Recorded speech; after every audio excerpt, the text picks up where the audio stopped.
নমস্কার বন্ধুরা, আশা করি সবাই খুব খুব ভালো আছেন। তো চলে এলাম আরেকটি নতুন ভিডিও নিয়ে।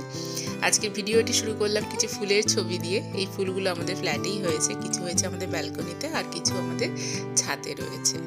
তো আজকের এই বিশেষ ভিডিওটি আমাদের একটি বিশেষ দিনের, অর্থাৎ আমাদের বিবাহবার্ষিকী। এবছর আমাদের 6 বছর বিবাহবার্ষিকী ছিল। তো সেই বিবাহবার্ষিকীর কিছু বিশেষ মুহূর্ত নিয়ে আজকে চলে এলাম। এবছর বিবাহবার্ষিকীটি আমরা একটু অন্যভাবে সেলিব্রেট করেছি। আমাদের ভদ্রেশ্বরনাথের মন্দিরে এবং মা অন্নপূর্ণা দেবীর মন্দিরে এবার আমরা পুজো দিয়েছি। নমস্কার বন্ধুরা, নমস্কার। আজকের ব্লগটা এইভাবে শুরু করলাম মন্দিরেই। আমাদের আজকে 6th ম্যারেজ অ্যানিভার্সারি। তো আমরা প্রতি বছর এই দিনটাতে কোথাও না কোথাও ঘুরতে যাই। এই বছর যাইনি নানা কারণে। তো আমরা এবার ঠিক করেছি যে এইভাবেই দিনটা শুরু করি আমাদের ভদ্রেশ্বরনাথের মন্দিরে এবং মা অন্নপূর্ণা দেবীর মন্দিরে আমরা আজকে পুজো দেবো, মায়েদেরও নিয়ে আসবো ভোগের সময়। তো এইভাবেই আজকে এবছরের অ্যানিভার্সারিটা আমরা সেলিব্রেট করবো। বিকেলে অবশ্যই কিছু আছে ছোটোখাটো, তো সেগুলো সেলিব্রেট করবো, আপনাদেরকে শেয়ার করবো। আর কি, চলুন পুজো দেখি।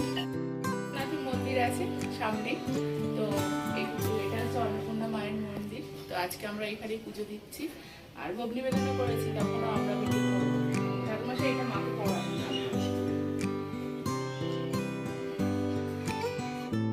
এটি ছিল ভদ্রেশ্বরনাথের মন্দির।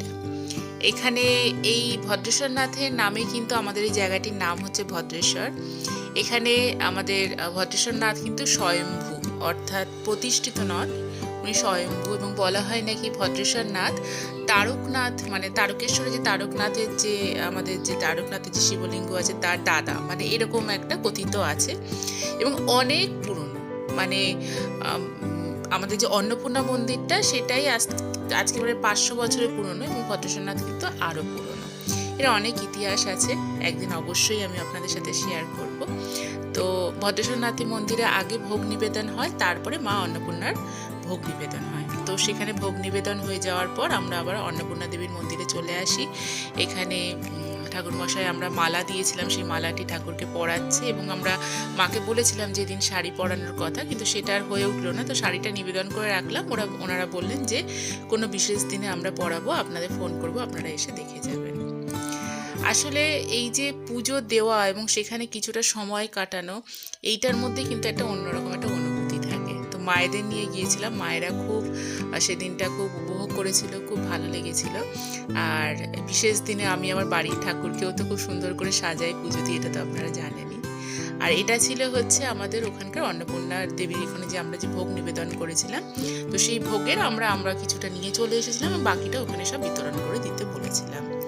খুব সুন্দরভাবে আমরা সেই দিনটা সেলিব্রেট করেছি, এবং মানে মনে ইচ্ছে আছে যে মাঝে মাঝে যদি এইভাবে যদি আমরা একটু ভোগ ওখানে নিবেদন করতে পারি, খুব ভালো লাগে।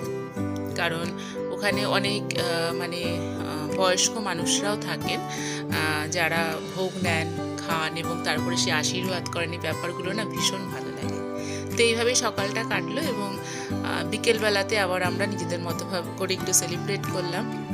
আসলে আমি মনে করি যে কোনো একটি জিনিস উপভোগ করার জন্য বা সেলিব্রেট করার জন্য বিশাল কিছুর দরকার পড়ে না। কিছু নিজের এবং কাছের মানুষ পাশে থাক, এবং অল্প কিছু আয়োজন থাক, তাতেই কিন্তু যথেষ্ট। আমার কাছে আমার বন্ধু বান্ধব, আমার ভাই বোন, আমার বোন এবং 2 মা যথেষ্ট গুরুত্ব রাখে। তো এই যে এই কেকটি কিন্তু আমার ভাই তমাল বানিয়েছিল। কেকটি খেতে অসম্ভব সুন্দর ছিল, মানে বেকিং কেক আমরা খুব ভালোবাসি, কারণ প্যাস্ট্রি তো আনাই হয় সবসময় দোকান থেকে, কিন্তু ওর এই যে বানানো যে কেকটা না, এটা অসাধারণ খেতে। তো ভাই বলেছিল আমি তো ওদের জন্য কেক বানিয়ে নিয়ে যাবো। 2টো ছিল, একটা আমরা তখন কাটি, পরবর্তী সময় আবার আরেকটা কেটেছিলাম। তো এইভাবেই একটু কেক কাটলাম সবাই মিলে, তারপর একটু অল্প কিছু খাবার দাবার এনে নিজেরা একসাথে রাত্রিবেলা একটু খাওয়া দাওয়া করলাম, একটু ছবি তুললাম, সবাই মিলে একটু এনজয় করলাম। আসলে প্রতি বছর এভাবে হয় না, কারণ আমরা আমাদের অ্যানিভার্সারিটা প্রতি বছরই কোথাও না কোথাও ঘুরতে যাই। আমি এবং আমার হাজব্যান্ড কোথাও না কোথাও এই সময়টা একটু ঘুরতে যাই, তো ওখানে কাটাই, নিজেদের মতো করে অবশ্যই কাটাই। তো এই বছরটা সবাই একসাথে ছিলাম, তো এই বছরটা খুব সুন্দরভাবে কাটলো। আর এই ফুলটা কিন্তু আমার বন্ধু ভারতী, ও আমাদের জন্য এনেছিল। ফুল কার না ভালো লাগে বলুন না। আর ওইটুকু ফুল মানে ওই জায়গাটাতে ছিল বলে যেন একদম জায়গাটার ইয়েটাই পাল্টে গেল, মানে খুব সুন্দর লাগছিল। আমার শাশুড়ি মা আর এই পাশে রয়েছে আমার মা। তো দুই মাকে নিয়ে এরকমভাবে বিবাহবার্ষিকী সত্যি বলতে সবসময় পালন করা হয় না, কারণ ওই যে বললাম আমরা ঘুরতে যাই এই সময়টা, তো এই বছরটা এই সুযোগটা হয়ে গেছিলো। আমার ব্যালকনিতে অল্প কিছু ফুল গাছ লাগানো আছে, আপনাদের সাথে আমি শেয়ার করেছিলাম। সেখানে একটি গোলাপ গাছ আছে, সেই গোলাপ গাছের এই গোলাপ ফুলটি তো আমি ওই গোলাপটি নিয়ে আমার মাথায় লাগিয়েছিলাম, আর বারবার ওই খোপা থেকে খুলে যাচ্ছিল। আর ওই আমার হাজব্যান্ড পাশে খুলে গিয়েছিলো বলে মাথায় নিয়ে লাগাচ্ছিল। আমি বললাম যে তুমি যেভাবে ফুল লাগাচ্ছ ওটা পুরো মনে হচ্ছে যেন শিব ঠাকুরের কানের কাছে সে যে কলকে ফুল গোজা থাকে ওরকম লাগছে দেখতে। তো যাই হোক, এরকম ছোটোখাটো কিছু বিশেষ মুহূর্ত নিয়েই এবছরের আমাদের বিবাহবার্ষিকীটা খুব আনন্দ করে আমরা কাটিয়েছি দুই মাকে নিয়ে। তমাল, ভারতী, সৌমেন এই তিনজন ছিল, বোন আসতে পারেনি কারণ বোনের অফিস ছিল সেদিনকে। তো সবাই মিলে এইভাবে আনন্দ করে দিনটা কাটালাম। অনেক দিন এর রেস্টটা থাকবে, কারণ ভালো জিনিসের রেস্ট তো বেশ অনেক দিন থাকে।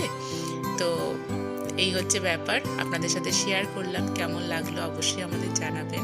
আর এই বছরে তো আমাদের সবথেকে বড় গিফট হচ্ছে আমাদের এই ফ্ল্যাটটি, যেটা কিনা আমরা 2025 সালের অগাস্ট মাসে নিয়েছি। তো তারও কিছু মুহূর্ত আছে অবশ্যই আপনাদের সাথে, আমি সময় অনুযায়ী নিশ্চয়ই আমি সেটাও শেয়ার করব। তো আজকের ভিডিওটি এইটুকুই। কেমন লাগলো অবশ্যই আমাকে জানাবেন। আমি ছোট ছোট মুহূর্ত নিয়ে আসার চেষ্টা করি, কিন্তু সবসময় হয়ে ওঠে না। আর অনেক খুব সুন্দর সুন্দর ঘোরার কিছু ভিডিও আছে, বিভিন্ন জায়গায় ঘুরতে গিয়েছিলাম, যে সেই ভিডিওগুলো আমি আস্তে আস্তে আপনাদের সাথে অবশ্যই শেয়ার করব। তো আজকে এইটুকুই। আসছে এবারে নতুন দিন নিয়ে। আপনারা সবাই ভালো থাকবেন। নমস্কার।